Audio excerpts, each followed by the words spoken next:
Pagkat may pananampalataya, may pag-asa. Kapag may naniniwala, pwedeng magsimula.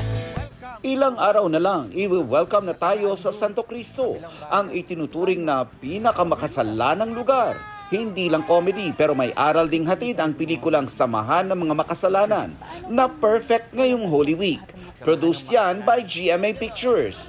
Bago ang showing nito sa April 19, Sabado de Gloria, naglibot muna ang cast sa ilang sinihan itong weekend sa pangunguna ng lead actor ng movie na si David Licauco.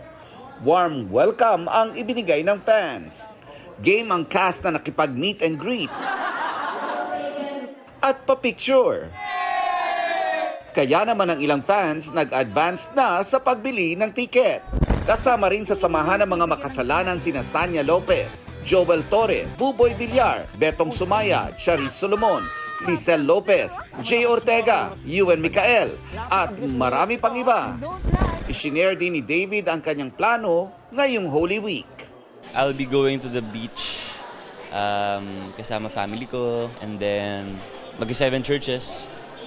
Kasi yun yung family tradition namin, I think this coming Friday. Mga kapuso, sana manood kayo ng Samahan ng Mga Makasalanan.